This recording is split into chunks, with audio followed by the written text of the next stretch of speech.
Assalamualaikum warahmatullahi wabarakatuh.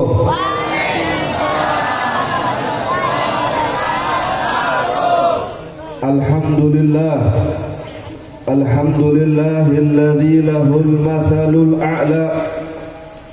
Ahmaduhu ala ma dhahara min ni'amihi wa khafa.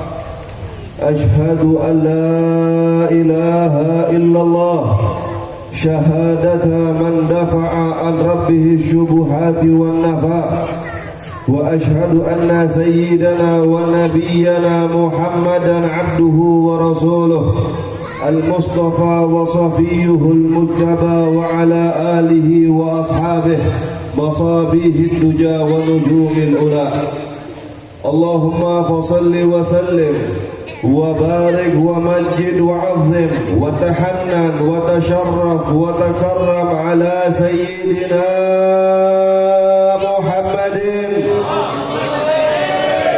al-fatih lima ughliqa wal khatim lima sabaq an-nasir al-haq bil haq wal hadi ila siratikal mustaqim wa ala alihi wa sahbihi haqqa qadrihi wa miqdarihi al-azim. Allahumma inna naj'aluka fi nuhurihim wa na'udzu bika min shururihim wa la hawla wa la quwwata illa billahil aliyyil azim. Ya qawiyyu ya matin ikfi syarraz zalimin. Amma ba'd, yaqulu Allah ta'ala fi mushafi tanzilih wa huwa asdaqul qailin. Bismillahirrahmanirrahim. Muhammadur Rasulullah. Sebelum saya melanjutkan ceramah, saya mau ada perjanjian dulu. Perjanjian yang pertama, ketika disebutnya nama Nabi kita Muhammad Sallallahu Alaihi Wasallam, jawab dengan sholawat yang kompak. Setuju apa enggak? Setuju. Muhammadur Rasulullah walladzina ma'ahu asyidda'u 'alal kuffari ruhama'u bainahum. Wa qala Allah ta'ala aidan, innallaha wa malaikatahu yusalluna 'alan nabi ya ayyuhalladzina amanu sallu 'alaihi wa sallimu taslima. Wa qala nabiyyuna Muhammad sallallahu alaihi wasallam, kullu ummati yadkhuluna jannata illa man aba. Qila man ya'ba ya Rasulullah? Qala man ata'ani dakhala jannah wa man asani faqad aba. Sadaqallahul azim wa sadaqa rasuluhun nabiyyul habibul karim wa nahnu ala dhalika minasyahidin wasyakirin walhamdulillahi rabbil alamin. Hadratil muhtaramin, saudara-saudara sekalian, jamaah majlis maulidnya baginda Muhammad sallallahu alaihi wasallam. Di antaranya yang sama-sama kita hormati yaitu Al-Ustaz Taufik Kurnia mata'alallah biduri hayatih. Kita doakan senantiasa mudah-mudahan beliau dalam keadaan sehat wal afiat. Wa hadratil mukarram Al-Habib Muhammad Ali Ghazi Basyiban, kita doakan juga beliau senantiasa selalu dalam lindungan Allah Subhanahu wa taala. Dan juga kepada Habib Rahman Husaini, mudah-mudahan juga beliau dalam keadaan sehat wal afiat. Saya tak lupa kepada jajaran aparatur pemerintah, yaitu Bapak Ketua RW, Bapak Nirmanto, mudah-mudahan Bapak Nirmanto juga dalam keadaan sehat wal afiat. Saya tak lupa juga kepada wasilah saya yang datang ke tempat saya, yang datang ke rumah saya, yaitu yang merangkap sekaligus menjadi ketua maulid pada malam hari ini, yaitu Saudara Hamzah. Mudah-mudahan Saudara Hamzah beserta sahabat-sahabatnya mudah-mudahan senantiasa dijadikan anak-anak muda yang soleh, anak-anak yang selalu bisa membanggakan Nabi Muhammad, yang bisa membanggakan kedua orang tuanya. Amin ya rabbal alamin. Dan permohonan maaf yang sangat luas saya haturkan kepada para tokoh, para sepuh, para kiai, para ustadz, jajaran aparatur pemerintah yang lainnya, hadirat kaum ibu yang berbahagia, para tokoh yang lainnya, para sepuh, bapak-bapak, hadirin wal hadirat, santriawan, santriawati, dan juga kepada tim hadrah yang mohon maaf saya tidak sebutkan satu persatu tanpa sedikit pun mengurangi rasa hormat, takzim, cinta, perhatian saya kepada beliau-beliau. Walaupun tidak saya sebutkan, yang penting saya doa kepada Allah. Saya berharap mudah-mudahan yang hadir pada malam hari ini panjang umur, sehat walafiat. Duitnya dibanyakin sama Allah. Utangnya biar pada lunas. Biar pada bisa pergi haji dan pergi umroh. Amin ya rabbal. Hadirin wal hadirat rahimani wa rahimakumullah. Saya berminta maaf yang kedua, yang seharusnya ini acara susunan dan sambutan saya minta duluan, karena setelah ini saya nggak bisa ikut sampai habis. Jadi saya minta dibukakan, minta ridho, minta maaf. Mudah-mudahan bisa dimaklum adanya. Alhamdulillah wa syukrillah. Segala puji bagi Allah subhanahu wa ta'ala, Tuhan yang maha besar, Tuhan yang maha kuasa. Dan asbab dialah kita bisa berkumpul dalam keadaan sehat walafiat pada malam hari ini. Dan dialah Allah subhanahu wa ta'ala satu-satunya Tuhan yang wajib kita sembah. Dan dialah Allah subhanahu wa ta'ala satu-satunya Tuhan yang wajib kita ibadahin. Dan dialah Allah subhanahu wa ta'ala yang maha kuasa, yang menghidupkan dan yang mematikan, yang memberi rezeki terhadap hambanya.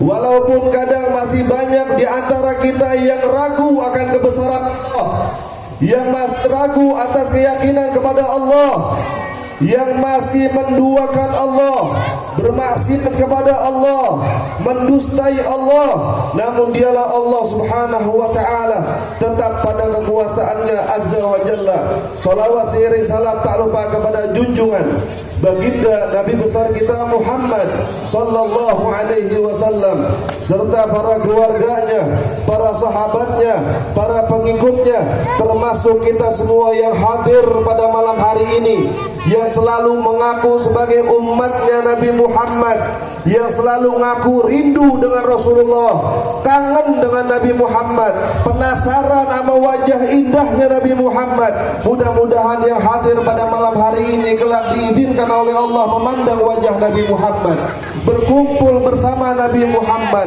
mendapat syafaatnya Nabi Muhammad, bernaung di bawah benderanya Nabi Muhammad. Keyakinan yang pasti insya Allah yang hadir pada malam hari ini rombongan orang yang masuk surga bareng Nabi Muhammad. Sudah. Terusin apa enggak? Lanjut jangan. Hadirin jamaah maulid yang dirahmati oleh Allah subhanahu wa ta'ala, berbicara tentang maulidnya Rasul sallallahu alaihi wasallam, ini adalah salah satu tema, adalah salah satu pembahasan yang sampai kiamat pun belum tuntas. Jelas ini? Jadi pembahasan maulid adalah pembahasan di mana nggak ada habisnya. Syekh Yusuf An-Nabhani mengatakan dalam salah satu syairnya, wa ala tafannun wasifihi bihusnihi yafna zamanu wa fihi ma lam yusafi. Wa ala tafannun, beraneka ragam orang memuji baginda Muhammad. Solawatnya mana ini Pak? Aduh Bu, solawatnya Bu, ya Allah. Gak apa-apa kita dibilang orang stres, orang gila, gak apa-apa. Teriak-teriakan mulu gitu gak apa-apa. Karena di sorga itu emang banyaknya orang gila. Di sorga banyaknya orang gila. Orang gila sama Allah, orang gila ibadah, gila sholawat sama Nabi. Betul atau tidak? Betul. Jadi kalau dengar nama Nabi, karena petandanya maulid sukses apa enggak begitu dengar nama Nabi Muhammad. Itu yang bedain acara maulid sama acara pentas. Ngerti ini? Jelas. Siti Aisyah radhiyallahu taala anha wa ardhaha pernah waktu di bulan suci Ramadan lagi menjahit baju.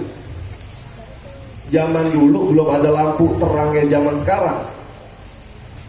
Begitu lagi ngejahit baju, jarumnya jatuh. Jarumnya jatuh, mental nggak tahu kemana. Akhirnya Siti Aisyah mengambil batu buat nutupin, di mana ngejaga-jaga takut nanti Nabi Muhammad pulang kakinya nginjek jarum. Ditaruh aja tuh batu di mana adanya. Setelah Nabi Muhammad sallallahu alaihi wasallam pulang dari dakwahnya dan mengucapkan salam kepada Siti Aisyah, Assalamu alayka ya Aisyah ridha. Jawab Siti Aisyah, wa alaikumussalam ya Rasulullah. Jawab yang kompak. Jarum jahit kecil apa gede? Jarum jahit kecil apa gede? Kecil. Nggak kelihatan. Tapi begitu Nabi Muhammad masuk dan mengucapkan salam kepada Siti Aisyah, itu jarum kecil. Di hadapan Siti Aisyah kelihatan jelas, Pak, Bu. Apa kata Siti Aisyah? Duhai Rasulullah, betapa indah engkau punya muka, betapa tampan engkau punya muka, betapa bersinar engkau punya muka ya Muhammad Rasulullah. Sungguh beruntung orang yang bisa memandang wajah indah engkau wahai Rasulullah. Dan sungguh celaka, sungguh rugi orang yang tidak bisa memandang wajah engkau nanti ya Rasulullah. Apa kata Nabi Muhammad? Siti ya Aisyah, ketahuilah, nanti ada segolongan umat daripada umatku yang dia tidak diizinkan memandang wajah indah aku di hari kiamat. Siti Aisyah bertanya, siapa itu ya Rasulullah? Kata Nabi, jawabannya begini, Pak. Dia adalah orang yang ketika namaku disebut di hadapannya, dia tidak mau mengucapkan sholawat kepada aku. Dia nggak diizinin sama Allah buat mandang wajahnya Rasulullah. Na'udzubillah min. Nggak sampai di situ. Kalau kita sering dengar ayat Quran, Innallaha wa malaikatahu yusalluna 'alan nabi ya ayyuhalladzina amanu sallu 'alaihi wa sallimu taslima. Allahumma salli wa sallim. Di dalam kitab Al-Kasyaf punya Imam Az-Zamakhsyari, bahwasanya An-Nabi SAW ditanya oleh para sahabat. Ini saya belum masuk ke tema maulid, belum ini. Baru mukadimah doang, Pak. Nggak apa-apa ini. Lanjut apa jangan? Ini Imam Zamakhsyari menyebutkan dalam kitab Al-Kasyafnya, sahabat bertanya kepada Rasulullah, ya Rasulullah, masir fi ayatil Quran, innallaha wa malaikatahu yusholluna 'alan nabi. Jadi sahabat bertanya, wahai Rasulullah, rahasia ayat Quran innallaha dan sampai akhir itu apa sih? Kata Nabi, hadza min ilmillahil maknun. Falaula sa'altumuni anha lam ajabtu. Wahai sahabatku, ini sebenarnya ilmu yang Allah rahasiakan. Andaikan kalian tidak bertanya kepadaku, maka tidak akan aku kasih tahu nih soal ayat ini. Tujuan ayat ini adalah innallah wakala bi malakani. Sesungguhnya Allah memberikan kepadaku 2 malaikat, yang mana 2 malaikat ini akan terus selalu menyampaikan salam umatku yang dikhususkan dikirimkan untukku wahai para sahabatku. Dan ketika salah satu umatku mendengar namaku, dia mengucapkan dengan sholawat, maka 2 malaikat ini mengatakan ghafarallahu laka. Ketika ada hamba umatnya Nabi Muhammad dengar nama Rasul langsung sholawat, ini 2 malaikat bilang apa? Ghafarallahu laka, semoga Allah mengampuni dosamu. Faqalallahu ta'ala wal malaikatu ajma'in, amin. Dan Allah dan malaikat beserta penduduk ahli langit mengaminkan doa 2 malaikat tersebut bagi yang mengucap sholat. Fa in lam tusalli alayya faqala malakani la ghafarallahu laka faqalallahu wal malaikatu wa ahlus samawat la amin. Wahai sahabatku, ketahuilah, ketika ada segolongan dari umatku disebut namaku, dia tidak mau bersolawat kepadaku, maka 2 malaikat mengatakan Allah tidak akan mengampuni dosa kamu wahai hamba Allah. Maka Allah dan malaikat dan penduduk langit mengatakan amin. Na'udzubillah min. Jadi bukan enggak ngapa-ngapa kalau enggak dengar nama Nabi enggak sholawat nih, bukan enggak ngapa-ngapa. Bahkan di hadis yang lain Nabi, di riwayat Imam Muslim, Nabi mengatakan apa? Raghima anfu rajulin indama dzukirtu indahu falam yusolli alayya. Sungguh hancur muka orang itu, kata Nabi, ketika disebut namaku di hadapannya, dia tidak mau bersalawat kepadaku. Na'udzubillah min. Coba saya tes dulu sebelum saya lanjut. Idza dhaqat bikal ahwalu yawman fabil ashari salli ala Muhammad. إذا كنت في ضيق أو في فقر أو في مرض فأكثر في الصلاة على محمد. يصلي الله رب العرش عشرا على عبد يصلي على محمد. وفي 100 يصلي الله ألفا فلا تنسى الصلاة على محمد. ولا تترك رسول الله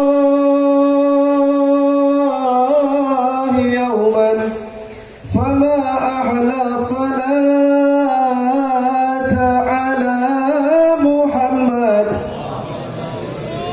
فلا صوم يصح ولا صلاة لمن ترك الصلاة على محمد.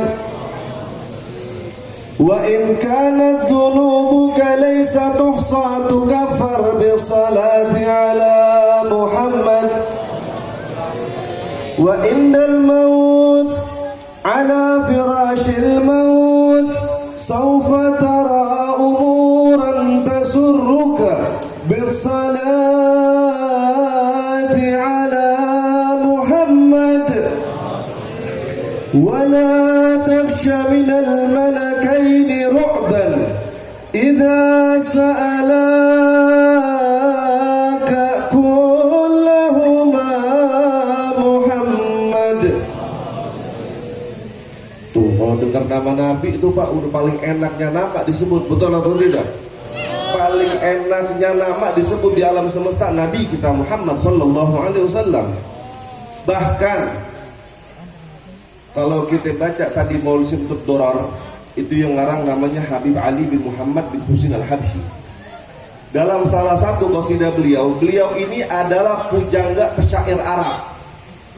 Jadi ada maulidnya, nama maulidnya Simtud Durar, yang kurang lebih ada 17 pasal, menerangkan kisah perjalanan trek outnya Nabi kita Muhammad sallallahu alaihi wasallam. Bahkan beliau itu bukan sembarang ngarang doang, tapi beliau menggunakan kalimat yang bagus, yang tepat, yang sopan untuk memuji baginda Rasulullah SAW. Mana buktinya? Saya ambil satu di awal kalimat. Ya Rabbi salli ala Muhammad ahlal wara mantiqan wa asdaq. Ada nggak tuh? Ahlal wara. Kalau dalam ilmu balaghah, ahla ini adalah isim tafdil yang berartinya banyak, tinggi, luasan lautannya banyak. Apa yang maksudnya banyak? Manisnya Nabi Muhammad ketika berbicara kepada orang. Jadi kita pulang maulid satu aja bawa akhlak Rasulullah, ini satu kita patenin, insya Allah berkah Pak hidup kita. Karena yang kita tiru bukan akhlaknya wali lagi, yang kita tiru bukan akhlaknya kiai lagi, akhlaknya habib lagi, akhlaknya ustadz lagi. Yang kita tiru akhlaknya Rasulullah sallallahu alaihi wasallam. Kalau memang kita peringatan maulid pengen meneladani akhlaknya Rasulullah, satu kita pegang. Nih, ahlal wara mantiqan wa asdaq. Nabi adalah orang yang paling manis dalam ucapannya. Wa asdaq, dan gak hanya di mulut tapi hatinya juga baik. Itu Rasulullah sallallahu alaihi wasallam. Kita kalau hidup makin tata cara akhlaknya Rasulullah adem Pak, gak ada istilah gak kagak teguran, lagi selekan, kagak ada. Kan zaman sekarang kan kalau lagi selekan, lagi kagak teguran, ada dia sekarang lewat gang sini kagak mau, pindah ke gang yang sebelah, betul atau tidak? Kagak mau sapa-sapaan. Padahal Nabi paling gedeg banget Pak, paling benci sama umatnya yang kagak mau teguran. Nabi itu paling indahnya orang, dan Nabi SAW bukan indah buat dirinya tapi mengajarkan kepada umatnya. Contohnya di mana? sering dibawakan dan bahkan sering kita dengar salah satu hadis Rasulullah, wa tabassumuka fi wajhi akhika shadaqah. Senyumnya kamu, nyengirnya kamu, tahu nyengir apa enggak, Pak? Nyengir, senyum, mesem. Ya. Fi wajhi akhika shadaqah, di hadapan saudara kamu sama muslim itu sedekah. Ini kadang-kadang di tempat maulid muka begitu, di warung muka begitu, di lapangan begitu, di pos begitu. Biar ajer jadi umat Nabi Muhammad, biar murah senyum. Orang Pak kalau hidupnya murah senyum, biar kata utangnya banyak kagak ketahuan. Betul atau tidak? Girang aja udah bawaannya. Senyum banyakin. Kita bangun masjid belum bisa, nyumbang masjid belum mampu, nyedekahin anak yatim belum bisa, belum sempat, belum anu, nyengir sama saudara udah dihitung sedekah Pak sama Allah. Paham ini? Ngerti? Kembali ke tema maulidnya Rasulullah SAW. Tujuan maulid adalah memperingati atau menambah cintanya seorang umatnya Rasulullah kepada kekasihnya, yaitu Nabi kita Muhammad SAW. Beraneka ragam orang mengadakan maulid.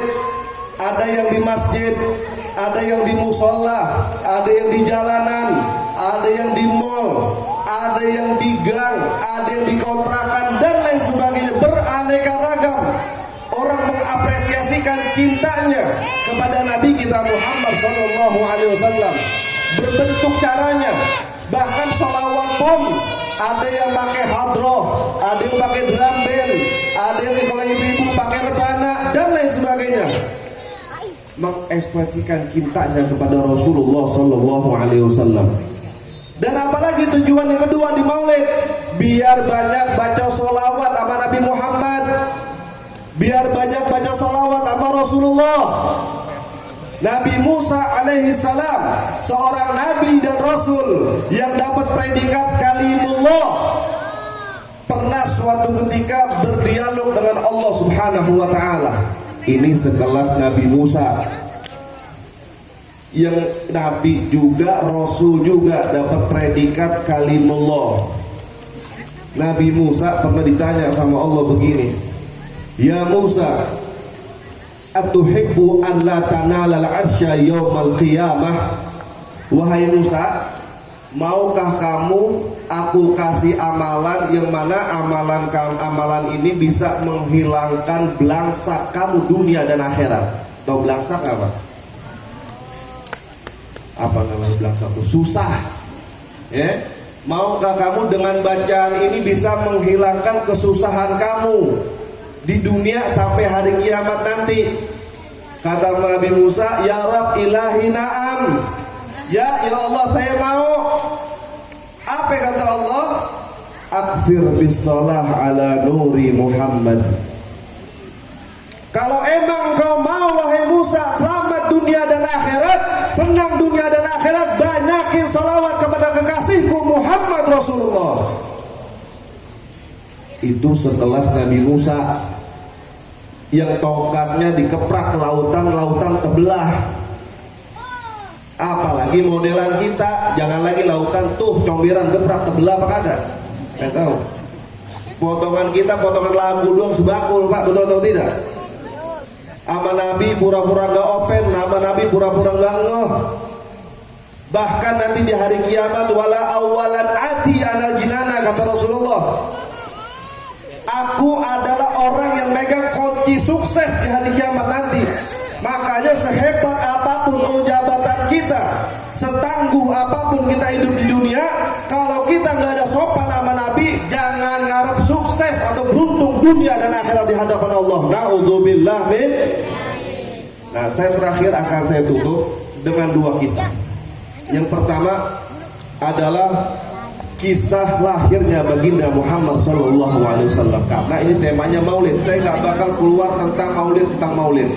Ya, saya nggak akan keluar yang selain maulid, saya nggak akan keluar. Kisah yang pertama, di waktu Siti Aminah. Siapa itu Siti Aminah? Siti Aminah siapa itu? Ibunya Rasulullah. Siti Aminah di saat mengandung Nabi kita Muhammad sallallahu alaihi wasallam, falamma hamalat bi ummi ra'at nuran adha'at ila gusuri Syam. Kata Nabi, ketika ibu aku sedang mengandung aku, setiap hari seakan-akan ada cahaya yang memancar dari perut ibuku sampai ke istana negeri Syam atau negara Mesir. Ini bukan soal halu, bukan soal khoyal, bukan Pak, ini tentang Nabi. Kan zaman sekarang kalau lagi cerita yang aneh-aneh, halu, betul atau tidak? Khoyal itu. Ini tentang mukjizatnya Rasulullah. Ayo mau ngomong halu coba. Ini tentang mukjizatnya Nabi Muhammad. Ketika kita berbicara tentang mukjizat Rasulullah, jangan akal kita yang maju, jangan ilmu kita yang maju, tapi iman kita kepada Allah dan Rasulnya yang maju dan yang berperan. Niscaya hati dan akal kita nerima. Oh begitu hebat Nabi saya, Nabi Muhammad, begitu. Jelas ini. Jangan pakai akal. Kalau pakai akal nggak bakal sampai Pak. Contohnya apa? Peristiwa Isra Mi'raj. Itu perjalanan dari Makkah ke Palestina. Dari Palestina menembus 7 lapis langit. Kurang lebih ditempuh sama Nabi kurang dari 5 menit. Kalau pakai akal nggak sampai. Ilmuwan manapun kagak bisa ngukur tuh waktu. Tapi apa? Iman yang berperan, beriman kepada Allah, beriman kepada Nabi Muhammad sallallahu alaihi. Akhirnya begitu Nabi Muhammad sallallahu alaihi wasallam. Ini kisah perjalanan lahirnya menuju lahirnya Rasulullah SAW. Jadi ada raja yang bernama Raja Abraha. Pernah dengar apa kagak tuh? Raja Abraha. Ini raja-raja yang zalim. Ini raja-raja yang bengis, yang keji, yang kejam. Dia adalah raja yang jahat. Dia nggak mau rakyatnya itu pindah kepada yang lain. Dia maunya rakyat itu tunduk dan hormat kepada dia. Ini raja namanya Raja Abraha. Akhirnya setelah orang-orang Makkah pergi berniaga, pulang daripada berniaga, ini ngelihat istananya Abraha lagi pada rapat, lagi pada musyawarah, lagi pada kumpul begini nih. Dia dengar nih orang Makkah pembincangan tersebut. Apa kata Abraha? Aku tidak suka dengan adanya Ka'bah Baitullah. Aku pengen rubuhkan itu namanya Ka'bah Baitullah. Baik, kata para prajuritnya Abraha nih. Berangkat ini orang-orang yang tadi berniaga atau berdagang, pulang ke Makkah dan dia bilang, wahai ahli Makkah, hati-hatilah, jaga diri, karena Abraha aku dengar pengen menyerbu kota Makkah dan dia ingin merubuhkan Ka'bah dari Baitullah. Di saat itu Makkah dibawa ke pemimpinan Abdul Muttalib. Siapa itu Abdul Muttalib? Kakeknya Nabi kita Muhammad sallallahu alaihi wasallam. Dan di saat itu benar Pak, nggak lama dari 2 hari atau 3 hari berangkat ini Abraha beserta pasukannya. Dan dia datang ke Ka'bah, dia hancurkan itu Ka'bah. Sampai Abdul Muttalib memiliki onta 200 ekor disita sama yang namanya Raja Abraha. Setelah kembali lagi nih Abraha ke istananya, Abdul Muttalib pulang berburu. Karena zaman dulu orang-orang Arab tuh demen banget yang namanya berburu, main panah, main pedang. Pulang nih Abdul Muttalib ke Makkah, orang-orang Makkah semuanya pada ngumpet di atas bukit.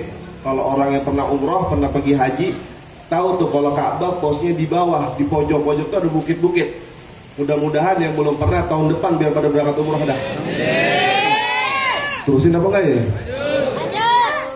Sampai dia bukit, ini Abdul Muttalib bertanya, kemana ini penduduk Makkah?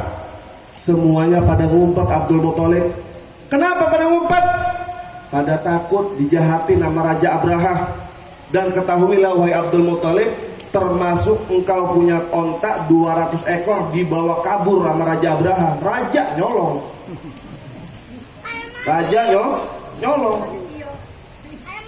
Abdul Muttalib nggak pakai entar besok Pak, dipacu lagi itu kudanya berangkat dihadapin ke istana Abraha. Apa dia bilang? Hai Abraha, kembalikan ontaku 200 ekor karena itu milikku. Kata Abraha apa? Hai Abdul Muttalib, kenapa mesti onta yang kamu pikirkan? Bukan Ka'bah yang kamu pikirkan. Jawab Abdul Muttalib, Ka'bah adalah milik Allah dan Allah yang akan menjaga. Sedangkan onta 200 ekor milikku, maka aku berhak untuk menuntut mengambilnya, wahai Raja Abraha. Debat kusir, Abdul Muttalib kagak mau ngeladenin lagi. Ngapain Pak ngeladenin raja gila? Raja udah nyolong, jahat, zalim, naudzubillah min. Pulang Abdul Muttalib ke Makkah. Wahai ahli Makkah, aku minta kalian siaga satu, karena karena Raja Abraham marah. Aku takut dia nanti dekat-dekat ini bakal nyerbu lagi deh. Nggak salah Pak. Pada hari Senin 12 Rabiul Awal, Abraham meluncur dari tengah malam. Dia berangkat dari istananya membawa pasukan gajah. Beratusan bahkan ribuan pasukan gajah menyerbu dan menghancurkan kota Makkah. Namun Allah Subhanahu wa ta'ala, sesuai tadi yang Abdul Muttalib bilang, Ka'bah milik Allah dan Allah yang akan menjaganya. Belum sampai itu pasukan gajah untuk menyentuh Ka'bah, Allah sudah mengirim yang namanya burung hudhud atau yang terkenal dengan Tayron Ababil. Jelas ini? Paham? Ini sejarah lahirnya Muhammad SAW. Akhirnya semuanya nggak ada yang berani, semuanya satu-satu hancur lebur. Sebagaimana Allah firmankan, Bismillahirrahmanirrahim. Alam tara kaifa fa'ala rabbuka bi ashabil fil, alam yaj'al kaidahum fi tadlil, wa arsala 'alaihim tayran tarmihim bihijaratin min sijil faja'alahum ka'asfin.